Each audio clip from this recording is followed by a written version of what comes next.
Hey there, it's Michelle. Gonna do another video today. Outside today on my back porch. Maybe a little bit better scenery. Better lighting anyway, that's for sure.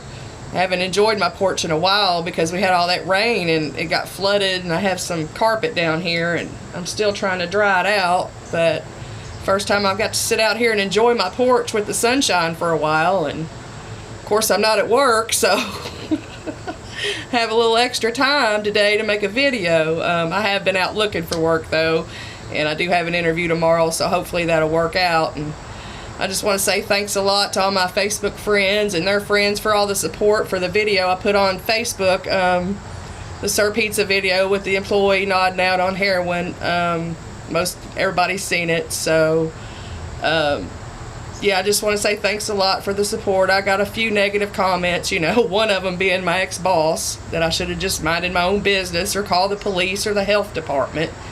I don't think the police really care if somebody's outside nodding, in front of Sir Pizza. It is their employee, not the police's employee. So anyway, I just wanted to say thanks for the support, and I do miss my friends at my job, and now all of a sudden I hear from nobody, so, that's okay, I understand, but, moving on, I'm going to talk about boundaries. Got boundaries? If you don't have boundaries, you better find some, especially in the dating scene today, because narcissists, they'll love to push your boundaries as far as they can push them. My boundaries were pushed anywhere from, trying to get me to do hard drugs to porn. He just showed up unannounced all the time, and that alone is pushing your boundaries, especially after things went sour with the first girlfriend, because they do this thing called love bombing. But in my case it was a little different, because I started out as the side chick. He already had a girlfriend. He was just lining up somebody else because he was getting bored. That's what they do. So I happened to be the one he was trying to line up. And so after things went sour and he wouldn't leave my side, his sort of love bombing was just, buying me gifts. He showed up unannounced all the time. I guess I was supposed to consider that to be flattering. He would take me out to eat. He'd feed me. He would help me pay my bills. He would buy my groceries. He would run my bath for me. He fixed things for me. They will do stuff like that to make you think that they care about you. So, you're really confused. You think, well, wow, this person's doing all this stuff, and, they're almost treating you like a queen at times, and you think they care. They care about you. But at the same time, they're pushing every boundary that you have. So, in lies the confusion. That's what the narcissists do. So he would show up unannounced quite a bit when he first, thought that he needed to get attached to me. I'd be getting ready for work at 8 o'clock in the morning, and he would just show up. And I'm like, oh, wow, unexpected. I'm in a hurry to get to work. It's not that I didn't, want to see the guy I'm dating or whatever, but you don't just show up unannounced. No heads up, nothing. He would do the same thing at my job. And, I could be busy at times, and he just shows up unannounced to observe, just to watch.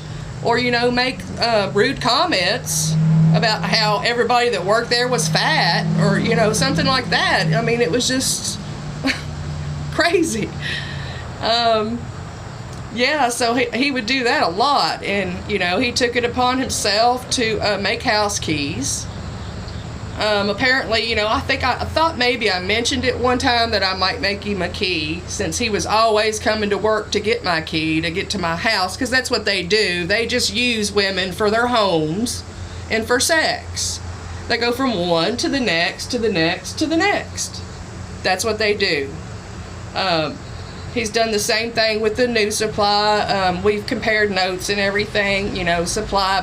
That's what we call the narcissist. They have to have their supply. It's their attention. They'll do anything to get it. They have to have it. They have to have a main supply. He gets supply from his parents. He gets supply from his girlfriend.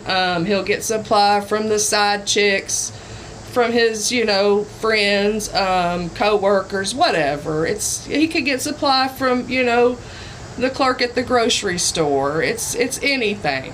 But they have to have supply, and they'll do anything to get it. And let's see, where was I? Oh, yeah, so he took it upon himself to make a key, well, actually three keys for every keychain that he had for each vehicle that he had. Just took it upon himself. Isn't that nice? Now, is that pushing a boundary or not? I think so. And let's see, then the question was asked one time if I would ever, do another woman, and what did, not for my man, what did I think about that? And of course I said no, I wouldn't do it for any man. That's just, I'm not bisexual, I'm not attracted to women. I had to explain that to him. So another boundary. These are all red flags, and you're going, okay. And we ignore them. And I don't know why, narcissists have this power over people where you see all these red flags, but you ignore them. I don't know if I think maybe you think there's a good person in there, but I never found one. Or you think maybe they really do care about you, and maybe we can, things will change a little bit, but no, it doesn't. So, then let's see what else. He made the house keys. Oh, and the porn, he had to test me on, would I, be comfortable watching porn with him. And I think he really didn't even ask. He just took it upon himself to put the porn on the television, and it did make me very uncomfortable. I don't see why a partner of mine would have to watch other people have sex to be turned on to me. It's sort of offensive to me. It just made me feel horrible inside, and I didn't like the porn, and he could tell right away. That's another thing. They can tell your emotions. They know when something's up. They're very keen to that. So, he turned the porn off. He could see that, that was a boundary that he wasn't going to cross with me. Okay. Drugs. I'm 46 years old. I don't do hard drugs.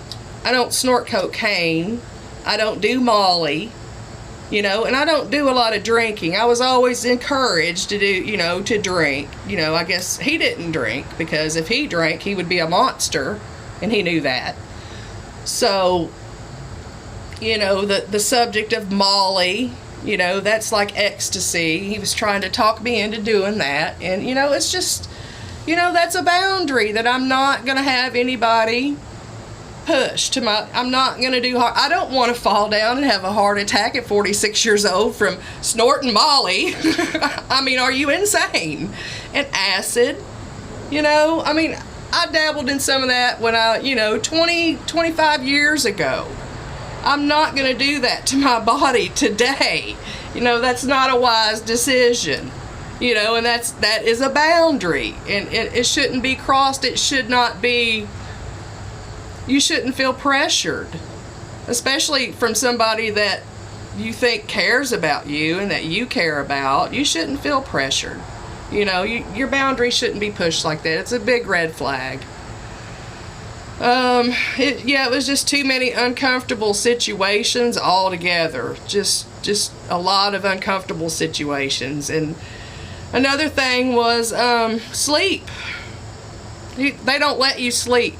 And I don't know what the deal is with, trying to sleep deprive somebody.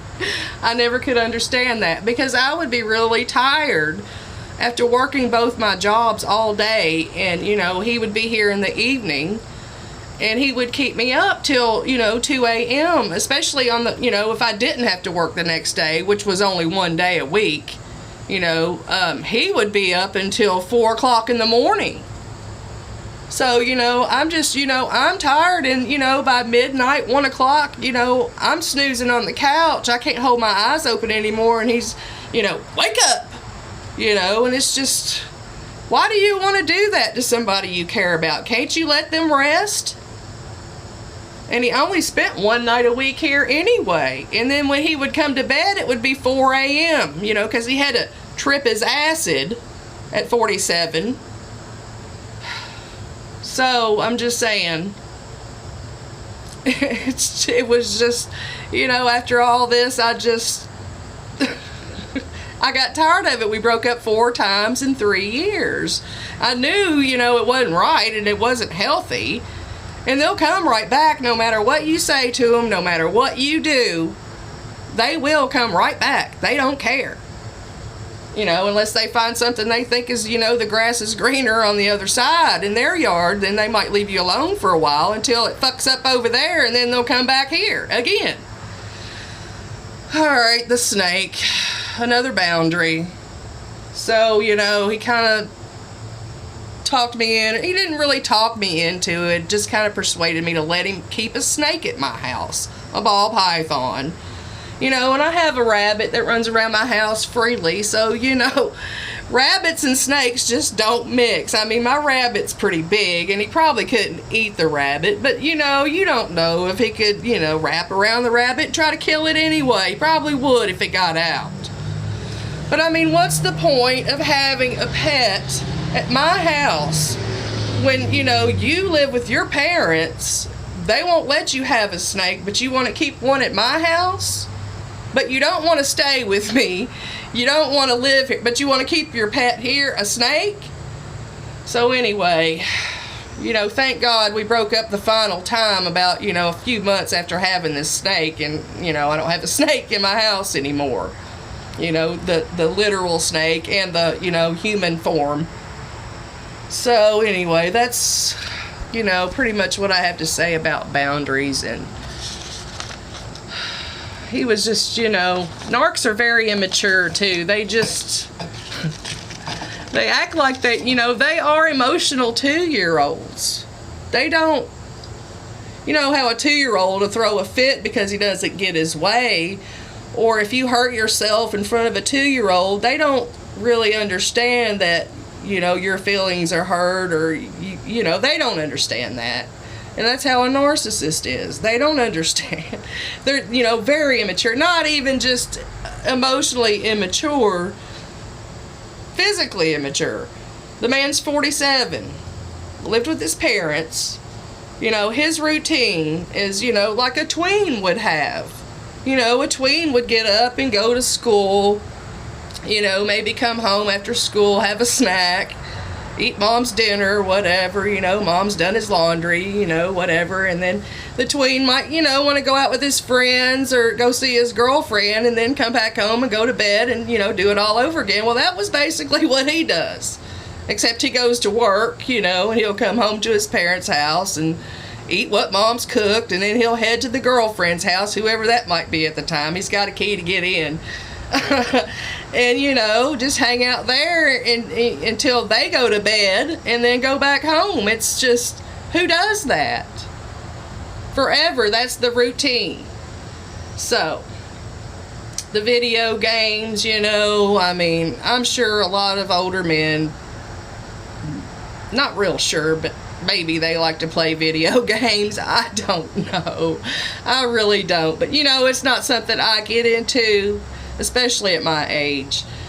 So yeah, he had the, let's call that the musical PlayStation. Yeah, let's just call it that, because he would take his PlayStation, you know, back before they made Fire Sticks, or he was aware of one, you know, to different women's house, and then he would have to go back after, you know, and get his PlayStation, and because things would go bad, and then he would take it to another woman's house, and so on and so forth. The PlayStation has been to so many houses, it's pathetic. You know, now I guess he just, you know, the Fire Stick, instead of having to take his PlayStation everywhere. So, yeah, you know, his mother does his laundry, you know, folding his boxers on the kitchen table that have Stewie on them. That's another thing. The man wore frickin' boxers with cartoon characters on them. Superman, Stewie, you name, just Spider-Man, whatever. Okay, and let's not forget, we live at mom's house, you know, he has a room. And by the bed, we have a masturbation station. Yes, a masturbation station. You know, the tablet with the lotion and the roll of toilet paper in the bedroom. You know, and you show your grown-ass woman girlfriend this, that you have a masturbation station next to your bed. You know, no big deal, everybody masturbates, right? But you don't have to, you know, show that off to your girlfriend. Especially when you're in your 40s. Come on. So, you know, I found that disturbing. Just, you know, it's just the movie choices that he would want to watch would be, you know, anime, you know, the Marvel films, you know, just stuff like that. Just stuff that, you know, teenagers would enjoy. I wouldn't. You know, I watched it some just because he enjoyed it, and that's fine. You know, but it's just, one time he brought a hoverboard over, you know, those little hoverboards you see kids playing with on the side of the street. Like, you know, that was a big deal. So, you know, they're very immature. Narcissists are very, very immature, you know. I'm just giving you some examples from the experience I had. I just, you know, find it amusing and interesting and educational because they all do the same things. So, you know, he would distance me from my family and friends, and I lost some friends on the way, you know, just, but there's just so much. There's a lot to talk about, and I think, you know, he never believed in God either. He claimed he wasn't an atheist, but he didn't believe in God, and that's another big red flag. You know, narcissists usually aren't religious unless they're hiding behind it to manipulate somebody, because that's all they do is manipulate people. So, you know, anyway, I think I'll wrap things up for this video. We're going to talk about his childhood next time. You know, narcs, they usually have something going on. Something makes, you know, everybody with personality disorders, it usually stems from their childhood. You know, I really can't figure out what his was. I'm thinking maybe the adoption. I don't know, but I'm going to talk a little bit about that sometime, the next video. And then I'm going to talk about his ex-wife, his marriage that he had. Narcs, believe it or not, they can be married for a long time. It's just got to be the right circumstances. But anyway, I've rambled on for 18 minutes, so I'm going to stop now and go get some dinner. Take care of my jigger. Y'all have a good night. Bye.